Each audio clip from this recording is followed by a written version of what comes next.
క్రమేపీ పొద్దు గూకిపోయింది. లోపలకు నడిచి ఆ దండలో సగం తుంచి జల్లో పెట్టుకుందామే. మిగతా సగం దండ హల్వా ముక్కలు పుష్పకోసమని అల్మరాలో దాచింది. నిజానికి ఆ పూలన్నీ తల్లో పెట్టుకుని ఆ హల్వా ముక్కలు తినాలనే ఉంది. కానీ లోపల భయం. ఆ పూలు ఎక్కడివి అని అత్తడిగితే తను ఏమని చెప్పాలి? బాలకృష్ణ తెచ్చిచ్చాడంటే ఆమెకు కోపం రావచ్చు. నీకు అవన్నీ కొని తెచ్చేంత సంపాదనాపరుడయ్యాడా అని అడగచ్చు. నేనిచ్చే డబ్బు ఇలాంటి పనికిమాలిన ఖర్చులు చేస్తున్నాడన్నమాట అని విరుచుకు పడనవచ్చు. అందుకని అవన్నీ పుష్ప కోసం తెచ్చాడంటే ఎవరూ మాటలు పడనవసరం లేదు. ఆమెకు బాలకృష్ణ అన్న మాటలు గుర్తుకొచ్చాయి. ఇంకెంతక్క 2 ఏళ్లు, ఆ తర్వాత చూసుకో. నిజంగానే తమ్ముడికి 2 ఏళ్లలో మంచి ఉద్యోగం దొరుకుతుందా? బీకాం ఫస్ట్ క్లాస్లో పాసవుతాడా? తీయని ఊహల్లో తేలిపోసాగిందామె. ఆ మర్నాడు పోస్టులో వచ్చిన ఉత్తరం తనే తీసుకెళ్లి అత్తకిచ్చింది ధనలక్ష్మి. ఉత్తరం చూస్తూనే కాంతం రాసింది అందామె. ఆమె చదువుకోవడం ప్రారంభించగానే ధనలక్ష్మి ఆ గది నుంచి బయటకొచ్చేసింది. కొద్దిసేపటి తర్వాత ఆ ఉత్తరం చేత్తో పట్టుకుని కోపంగా ధనలక్ష్మి దగ్గరకొచ్చిందామె. చూసావంటే అంతా దానిష్టమైనట్లు నీకేదో సంబంధం చూసిందట. ఈ కుర్రాడు బొంబాయికి ఏదో పని మీద వస్తున్నాడట. అప్పుడు నిన్ను చూస్తాడట. ఇలా ఎవరికి పడితే వారికి నిన్ను చూపించడం ఏమైనా మర్యాదగా ఉంటుందా? వాడు చేసే ఉద్యోగమేమో ఎక్కడో మిలిటరీలోనట. దేశమంతా గొడ్డిపోయినట్లు నిన్ను ఎక్కడో సరిహద్దులకు పంపించేస్తే అందరూ ఏమనుకుంటారు? ఎలాగోలా అంటగట్టేసి చేతులు కడుక్కుందామా అంటూ నన్నేగా అడిపోసుకునేది. ధనలక్ష్మి ఏమీ మాట్లాడలేదు. మౌనంగా చేటలో బియ్యం పోసుకుని రాళ్లు ఏరసాగింది.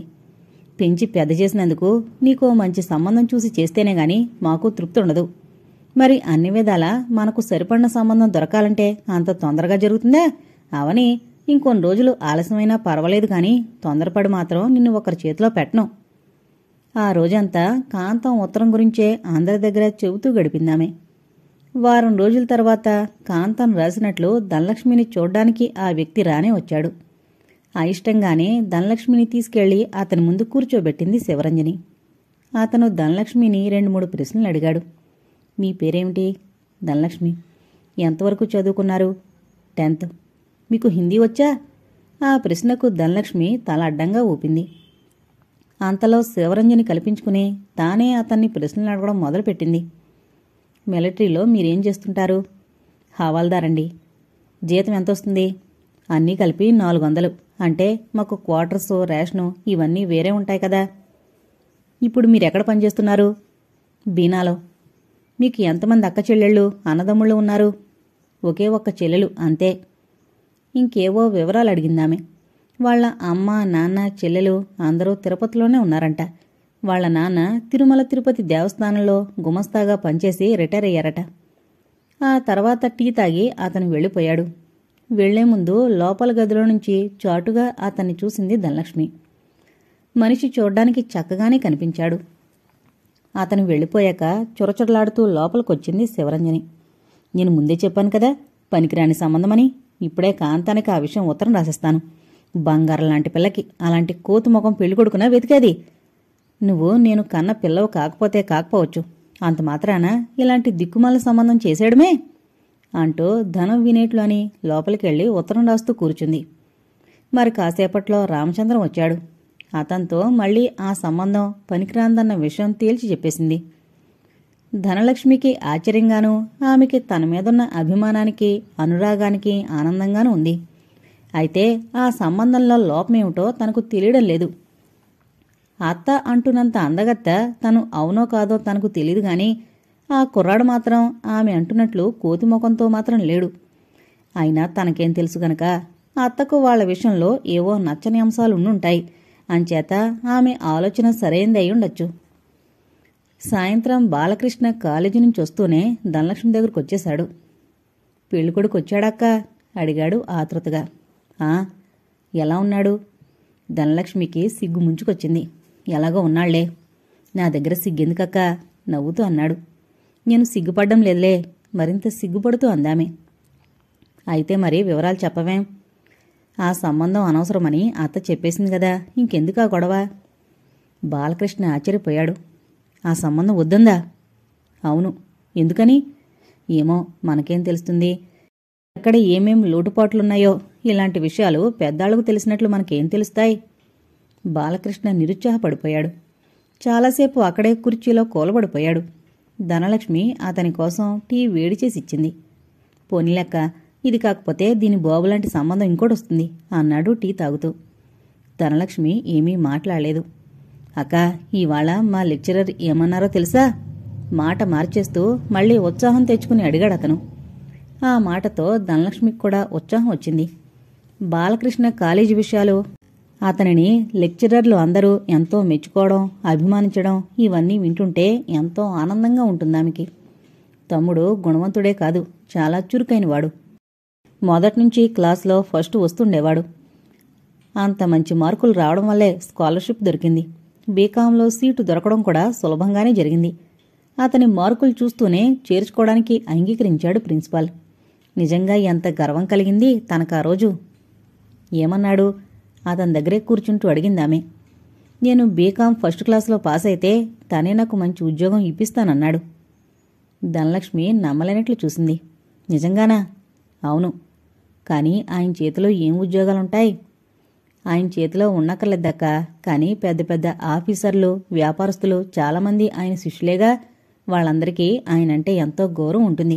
అంతెందుకు, ఆ మధ్య మా కాలేజీలోనే ఓ కుర్రాడు బీకాం ఫస్ట్ క్లాస్లో పాస్ అయ్యాడట.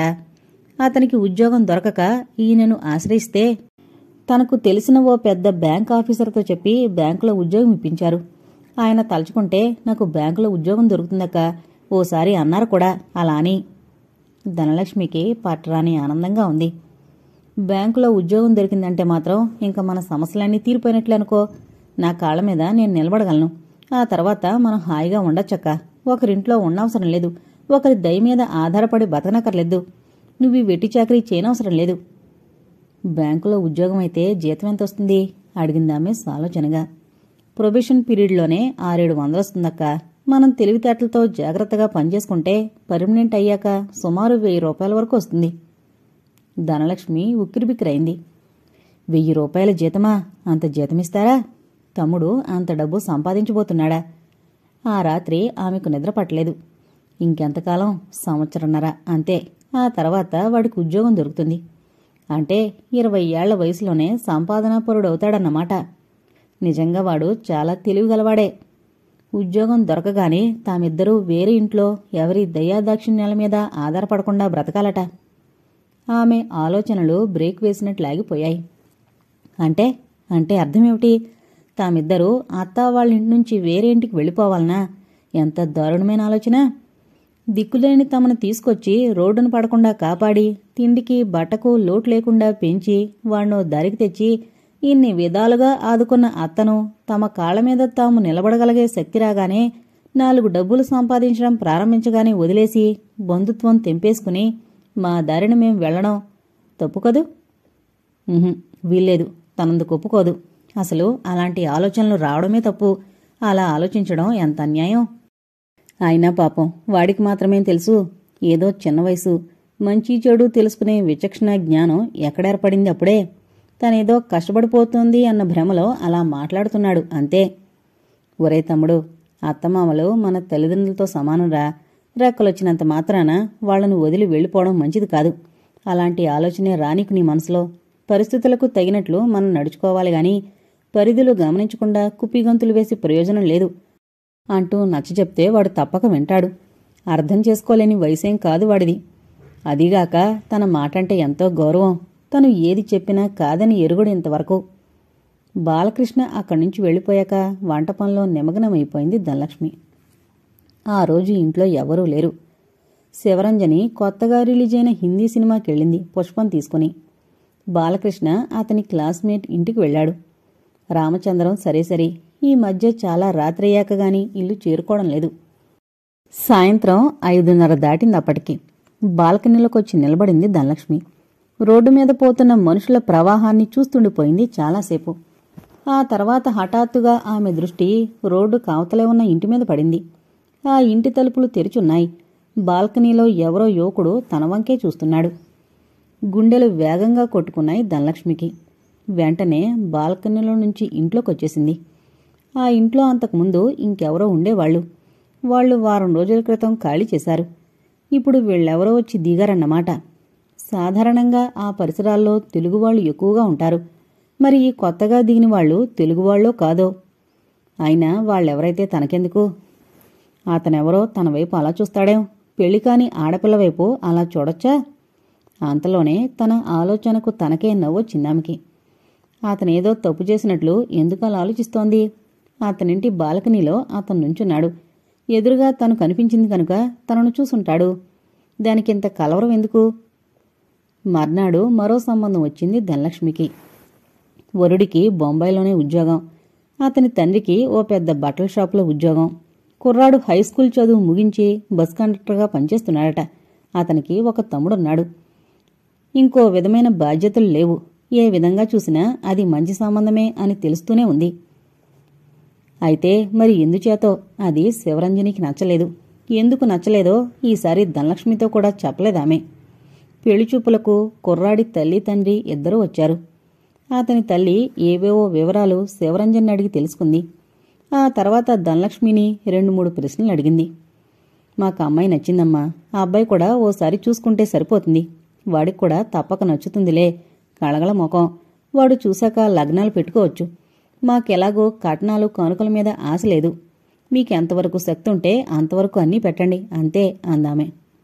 సరేనండి అంది శివరంజని. అయితే ఆ అమ్మాయిని ఆ అబ్బాయికి ఎప్పుడు చూపుతారు?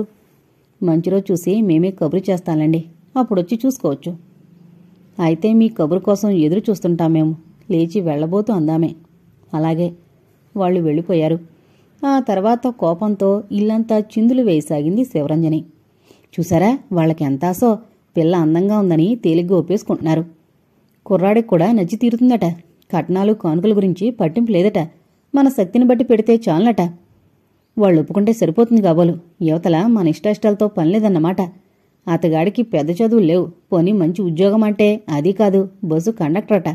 వాళ్ళకి ఎంతెంత జీతాలుంటాయని? దానికి 2 పూట్ల తిండి పెట్టేందుకైనా సరిపోతుందా? ఇవేమీ చూసుకోకుండా మాట్లాడేసేయడమేనా? అయినా ఇలాంటి వెధవ సంబంధాలు రాకుండా ఇంకోసారి ముందే జాగ్రత్త పడాలి అంటూ రామచంద్రాన్ని పోరేసింది. అతను ఆమె మాటలు వినడం తప్ప ఎప్పుడూ ఏమీ మాట్లాడడం అలవాట్లేదు. ఆమెకు కోపంగా ఉన్న సమయంలో అసలు కల్పించుకోడు. ఆమె మాటలు వంటింట్లో నుంచి వింటూనే ఉంది ధనలక్ష్మి. ఇలాంటి పోడుమొకాలకి రతీదేవి లాంటి మా బంగారు ధనలక్ష్మిని ముడియాలా? నా కంఠంలో ప్రాణముండగా చేయనా పని. వీటికంటే మంచి సంబంధం దొరకపోతుందా ఏం? ధనలక్ష్మి కళ్ళు చెమ్మగిల్లాయి. హృదయమంతా శివరంజని మీద అభిమానంతో నిండిపోయింది. తనంటే ఎంత ప్రేమామికి. తన తల్లి కాకపోయినా తల్లిలానే చూసుకుంటోంది తనని. ఆ మర్నాడు మధ్యాహ్నం ఏమీ తోచక బాల్కనీలోకొచ్చి నిలబడింది ధనలక్ష్మి. కొద్దిసేపటి తర్వాత హఠాత్తుగా ఎదురింటి బాల్కనీలో నుంచి ఆ రోజు తనని చూస్తూ నిలబడ్డ అతను గుర్తుకొచ్చాడు. కలవరపాటుతో ఆ బాల్కనీ వైపు చూసిందామె. అక్కడ అతను లేడుగాని ఓ ముసలామె నిలబడి తన వంకే చూస్తోంది. వెంటనే చూపులు మరల్చుకుంది ధనలక్ష్మి. ఆ ముసలామె కొద్దిసేపు తన వంకే చూస్తూ నిలబడింది.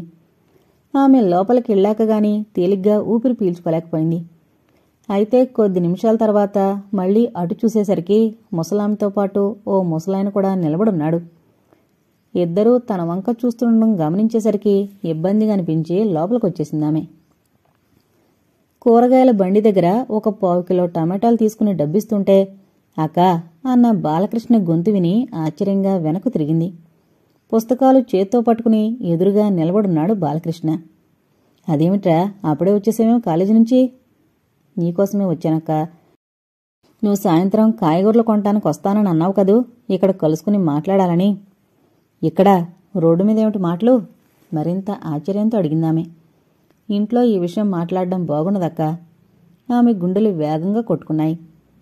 ఏం మాట్లాడాలి అనుకుంటున్నాడు? ఇంటి దగ్గర ఎందుకు మాట్లాడకూడదా విషయాలు? కూరగాయలు తీసుకోవడం అయిపోయిందక్కా? అయితే పద, అలా పక్కకెళ్ళి మాట్లాడుకుందాం. ఇద్దరూ రోడ్డుకు ఆ పక్కగా ఉన్న చెట్టు కిందకెళ్ళి నిలబడ్డారు. పోయినసారి నిన్ను చూడ్డానికొచ్చిన బిఏ కుర్రాడి సంబంధం గుర్తుందా నీకు? ఆ విషయం ఎందుకు మాట్లాడుతున్నాడో అర్థం కావడం లేదామెకి. ఆ సంబంధం ఇంచుమించుగా సెటిల్ అయిపోయినట్లే అనుకుంది తను. ఎందుకంటే వాళ్ల కుటుంబం మంచిది. అతను గ్రాడ్యుయేట్, నెలకు 600-700 జీతం, గవర్నమెంట్ ఉద్యోగం.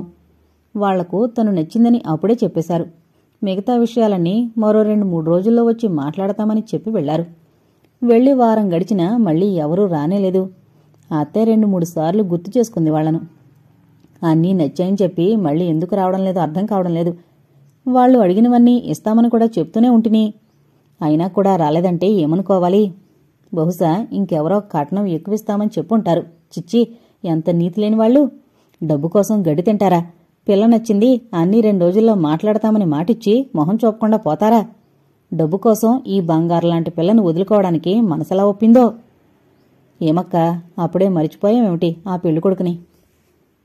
మరిచిపోలేదురా. ఇప్పుడేమైంది? మళ్ళీ 2 రోజుల్లో వచ్చి అన్ని విషయాలు మాట్లాడి లగ్నం పెట్టుకుంటామని అన్నారు కదా వాళ్ళు. మరి ఎందుకు రాలేదో తెలుసా? ఏమో, మనకేం తెలుస్తుంది? ఆతృతగా అడిగిందామె. వాళ్ళని రాకుండా చేసింది మనత్తే. ధనలక్ష్మి ఉలిక్కి పడింది. ఏంట్రా నీ మాటలు? అంది కలవరపాటుతో. అవునక్కా, నేను చెప్పేది నిజమే. నీకెవరు చెప్పారా? ఆ పెళ్ళికొడుకు కజిన్ బ్రదర్ మా క్లాస్మేట్ అక్క. ఇవాళ ఉదయం వాడే చెప్పాడు జరిగిందంతా. ధనలక్ష్మి నిర్ఘాంతపోయింది. నేను నమ్మను. ఆ అత్తాల ఎందుకు చెప్తుంది? అయ్యో, నీకు తెలియడం లేదు. నేను కావాలని అన్నీ కల్పించి చెప్తానే ఏమిటి? రావద్దని చెప్తే వాళ్ళు ఎందుకు రాకూడదని అడగలేదా మరి? రావద్దంటే ఖచ్చితంగా రావద్దని చెప్పలేదు. ఆ రోజు మా ధనలక్ష్మి ఎదురుగా చెప్తే పాపం ఆ పిల్ల బాధపడుతుందని ఊరుకున్నాను. ఆ పిల్లకు ఫిట్స్ జబ్బుంది. అమ్మా నాన్న చనిపోయిన దగ్గర నుంచి ప్రారంభమైందా జబ్బు. ఎంతోమంది డాక్టర్లకు చూపించాం కానీ ఏం లాభం? ఆ పాడురోగానికి మందులు లేవట. చివరకు ఓ డాక్టర్ గారు ఏమన్నారంటే, పెళ్ళయ్యి పిల్లలు పుడితే ఫిట్స్ రావడం ఆగిపోతుందట. ఈ సంగతి ఎవరికీ తెలియకుండా రహస్యంగానే దాచాను ఇన్నాళ్ళు. తెలియనికుండానే దానికి పెళ్లి చేసి పంపించేయాలని అనుకున్నాను. కానీ మీరు చూసి వెళ్ళిన దగ్గర నుంచి మీకు ఈ విషయం చెప్పకుండా దాచడం వల్ల పాపం చేసిన దాన్ని అవుతానేమోనని దిగులు పట్టుకుంది. పెళ్ళయ్యాక ఎలాగో మీకు తెలియక తప్పదు కదా. అప్పుడు నా మీద దండయాత్రకొస్తే ఎలా భరించేది? అందుకే ముందే చెప్పడం మంచిదని వచ్చాను. కనుక మీరు దాని మీద దయ తెలిస్తే ఈ పెళ్లి చేసుకోండి. అది పెళ్ళవగానే తప్పక మామూలు ఆరోగ్యం పొందుతుందని మాకు నమ్మకంగా ఉంది. మీరు చేసుకుంటానంటే నాకంటే సంతోషించేవారు ఇంకెవరూ లేరు అంటూ లేనిపోనివన్నీ కల్పించి చెప్పిందట. ధనలక్ష్మి మౌనంగా నిలబడిపోయింది. అత్త అలా ఎందుకు చేసింది? ఎందుకలా అబద్ధాలు చెప్పింది? ఆమె వారికి అలా చెప్పిన మాట నిజమే అయి ఉండాలి. లేకపోతే వాళ్ళు రాకుండా ఉండడానికి అవకాశం లేదు. అయినా బాలు మాత్రం ఇలాంటి విషయాల్లో ఎందుకు అబద్ధం చెప్తాడు? అక్క, నిజం చెప్తున్నాను. మా ఫ్రెండ్ ఈ విషయం చెప్పగానే నాకెంత కోపం వచ్చిందో తెలుసా? అత్త పీక పట్టుకుని పిసికేద్దామనిపించింది. గట్టిగా రవకు, మందలింపుతో అంది ధనలక్ష్మి. లేకపోతే ఏంటక్క, ఎంత దుర్మార్గురాలైతే అలా చెప్తుంది నీ మీద? ఇదే తన కూతురైతే ఇలా చెప్పగలదా? మనిద్దరం దిక్కు లేకుండా కాళ్ళ దగ్గర పడున్నామనేగా ఇష్టం వచ్చినట్లు ప్రచారాలు చేస్తోంది. కోపంగా అన్నాడతను. వాడలా అరుస్తుంటే ఎవరైనా వింటారేమోనని భయంగా ఉంది ధనలక్ష్మికి. మెల్లగా మాట్లాడరా, గాబరాగా అందామే. బాలు గొంతు తగ్గించాడు. ఇప్పుడేం చేద్దామంటావు? అడిగాడు కోపం అదుపులో పెట్టుకుంటూ. ఏమోరా, నాకు మాత్రం అత్తలా చెప్పిందంటే నమ్మకం కలగడం లేదు. అవునులే, నీకు ప్రపంచంలో అందరూ దేవతల్లానే కనబడతారు. అదే నిజమైతే ఆమెలా ఎందుకు చెప్తుంది నా మీద? నువ్వు మరీ పిచ్చిదానవక్క, అందుకే నీకేమీ తెలియడం లేదు. అత్త కొంచెం తీయని మాటలు చెప్పేసరికి ఆమెంత మంచి మనిషి లేదని పొంగిపోతున్నావు. అసలు సంగతేంటో తెలుసా? నీకు ఒకవేళ పెళ్ళయి అత్తారింటికి వెళ్ళిపోయావనుకో, అప్పుడు ఈ ఇంటి పనంతా ఎవరు చేస్తారు? తనకు, మావయ్యకు, పుష్పకు ఎవరు అన్నీ సమకూరుస్తారు. బట్టలెవరు ఉతుకుతారు? వంట ఎవరు చేస్తారు? ఇల్లెవరు కనిపెట్టుకునుంటారు? ఇవన్నీ చేయడానికి వేరే మనిషిని పెట్టుకుంటే భోజనం పోను ఇంకా 100-150 జీతం ఇవ్వాల్సి వస్తుంది. ఇచ్చినా కూడా ఆ పని మనిషి మీద నమ్మకం ఉండదు కదా. దాన్నెప్పుడూ కనిపెట్టుకునే ఉండాలి. మరి ఈ గొడవంతా నెత్తిమీదకు అత్త తెచ్చుకుంటుందా చెప్పు? అందుకే ఏదో కారణం చెప్పి ఏదొక వంకతో సంబంధాలని చెడగొట్టేస్తుంది. అర్థమైందా? ధనలక్ష్మి అతని మాటలు తెల్లబోయి వింటుండిపోయింది. వాడు చెప్పింది నిజమేనా? అత్త మనసులో ఇవే ఆలోచనలున్నాయా? అందుకే వచ్చిన సంబంధాలన్నీ నిరాకరిస్తోందా? ఆమెకు వరుసగా తనకొచ్చిన పెళ్లి సంబంధాలన్నీ గుర్తుకొచ్చాయి. ఆలోచిస్తుంటే బాలకృష్ణ చెప్పిన మాటలు సరైనవేమోనన్న అనుమానం కలుగుతోంది. నాకు తెలియకడుగుతాను, వాళ్ల పుష్పకు పెళ్లి చేసి పంపించేశాక అప్పుడు నీకు చేస్తారా పెళ్లి? నువ్వు ముసల్దానివయ్యే వరకు కూడా మంచి సంబంధం రాలేదనే గడుపుతారా? రోషంగా అన్నాడు బాలకృష్ణ. ఒరే అరవకురా, నడురోడ్డు మీద ఏంటిది? ఎవరైనా విని అత్తతో చెప్తే ఎంత గొడవైపోతుంది. ఆ సంబంధం పోతే పోయిందిలే, వాళ్ళని చేసుకోకపోతేనే కొంపలు మునిగిపోతాయా? ఊరికే తొందరపడిపోతే లేనిపోని సమస్యల్లో చిక్కుకుంటాం, తెలిసిందా? అతన్ని సముదాయిస్తూ అందామే. నీకిది చాలా చిన్న విషయంగానే ఉంటుందిలే, కానీ నేను అంత తేలిగ్గా తీసుకోలేను. అసలు నువ్వు పని మనిషిలాగా ఎందుకు గొడ్డు చాకరీ చెయ్యాలి? చేతకాని వాళ్ళ ఎంతకాలం చూస్తూ ఊరుకోవాలి? ఏమీ చేయలేకపోతున్నందుకు నా మీద నాకే కోపం వస్తోంది. అలా అంటుంటే బాలకృష్ణ కళ్ళ వెంబడి నీళ్లు కారిపోసాగాయి. తమ్ముడి బాధను చూసి ధనలక్ష్మికి కూడా కళ్ళ వెంబడి నీళ్లు తిరిగాయి. ఒరే బాలు, ఏంటిది పిచ్చివాళ్లాగా? ఇప్పుడు నేనేం మోయరాని బరువు మోస్తున్నానని ఇంటి పనులు చేసుకోవడం ఎక్కడైనా తప్పదు కదా. ఊరికే లేనిపోని ఆలోచనలతో మనసు పాడు చేసుకోకు. అనునయంగా అతడి చేయిని పట్టుకుని మృదువుగా నొక్కిందామె. కొద్ది క్షణాలు ఇద్దరూ మౌనంగా నిలబడిపోయారు. సరే పదక, ఆలస్యమైతే మళ్ళీ అత్త కంగారు పడుతుంది అంటూ అతనితో పాటు ఇంటివైపు నడవసాగిందామె. ఆ రాత్రి ధనలక్ష్మికి నిద్ర పట్టలేదు. బాలకృష్ణ చెప్పిన మాటలు ఆమెకు చాలా బాధ కలిగించాయి. అత్త అలాంటి వ్యక్తి అని తను ఏనాడూ ఊహించలేదు. పైకి ఆప్యాయంగా అనురాగం ఒలకబోస్తూ మాట్లాడే అత్త అంతరంగం అంత కుట్లుమైందని తానెలా ఊహించగలదు? మనుషుల్లో ఇలాంటి వాళ్లు కూడా ఉంటారా? తనకు వివాహం కానందుకు తనకేమీ బాధలేదు, కానీ అత్తలా ప్రవర్తించినందుకు బాధగా ఉంది. మర్నాడు సాయంత్రం బాల్కనీలో నుంచునుంటే రోడ్డు కవతల వైపు ఇంటి బాల్కనీలో మళ్లీ అతను కనిపించాడు. అయ్యో, అతను కావాలనే తనను చూడ్డానికి అక్కడికొచ్చి నిలబడుతున్నట్లున్నాడు. ఇంకా సాయంత్రాలు ఈ బాల్కనీలోకొచ్చే అవకాశం కూడా ఉండదేమో అనుకుంటూ లోపలికొచ్చేసిందామె. మరి కాసేపటి తర్వాత కాలింగ్ బెల్ మోగసాగింది. ధనం, చూడమ్మా ఎవరొచ్చారో అంటూ గదిలో నుంచి అరిచింది శివరంజని.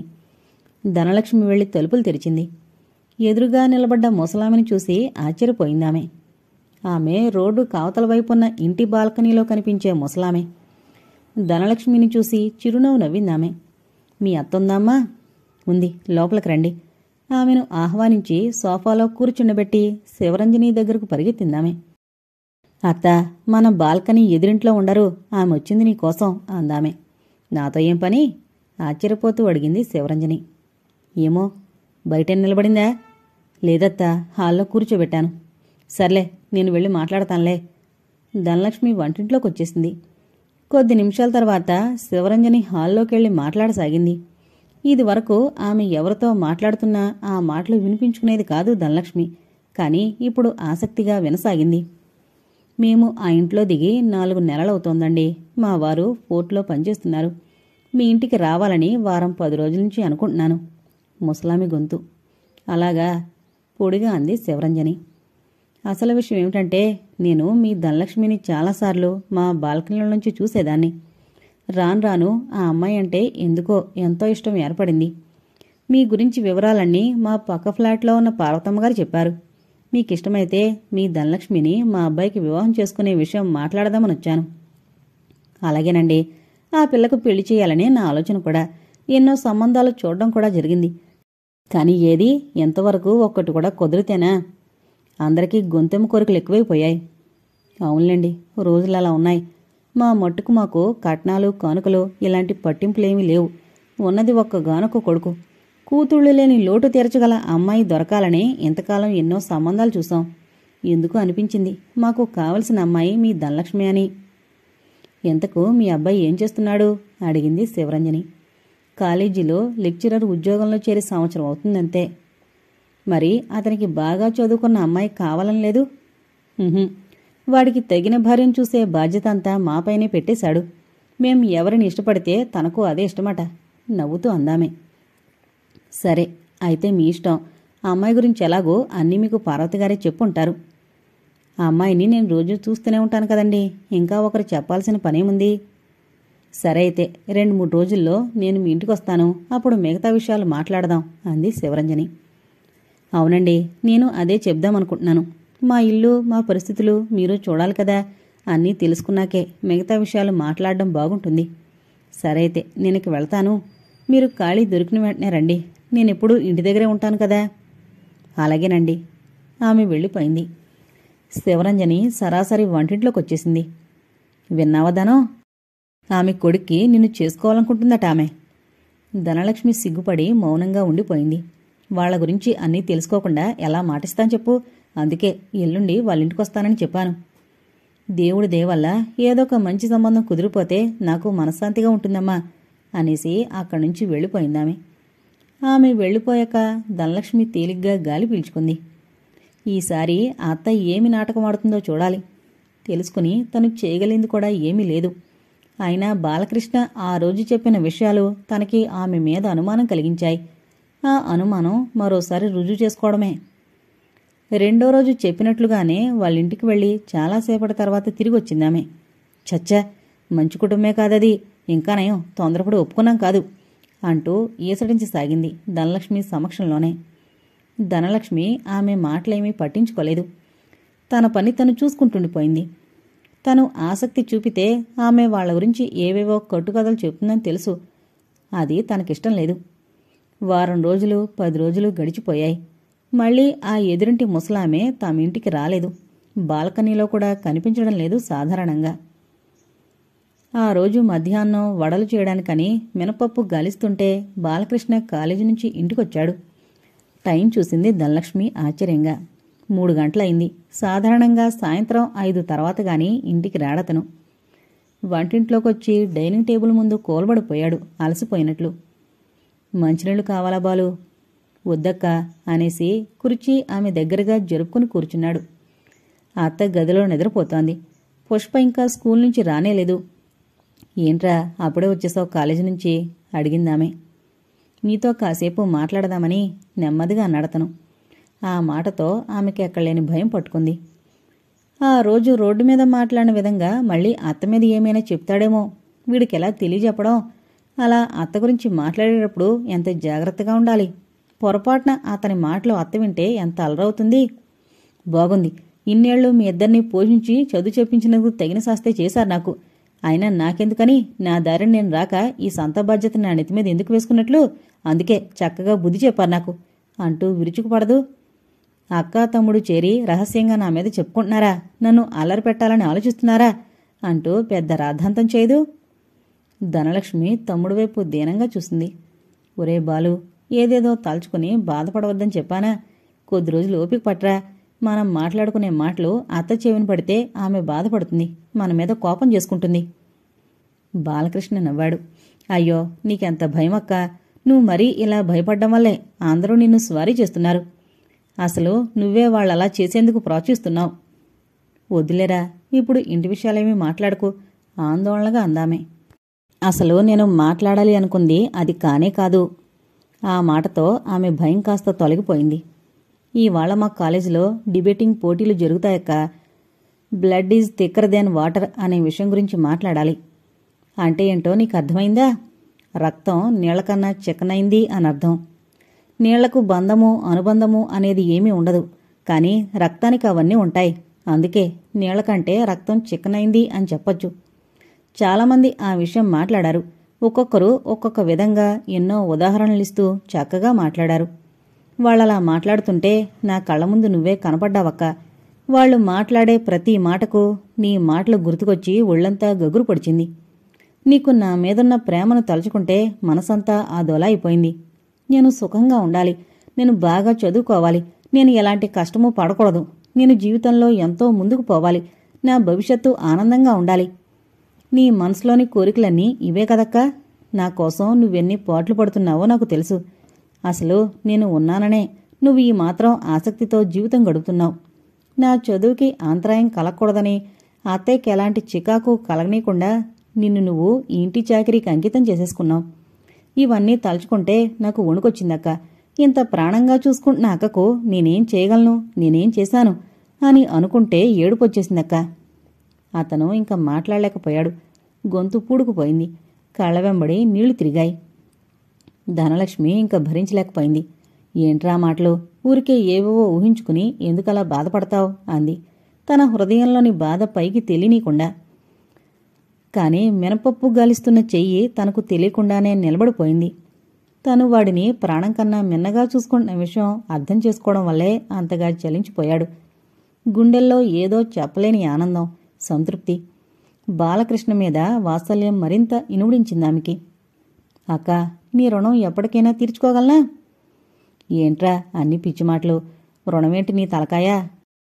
నాకు కావలసింది నువ్వు ఆనందంగా ఉండడం, మంచి ఔన్నత్యాన్ని సాధించడం. ఎందుకంటే ఇంక నాకేమీ కోరికలు లేవురా. వీటిని చూడ్డానికే నాలో ప్రాణం అలా ఉందనుకో.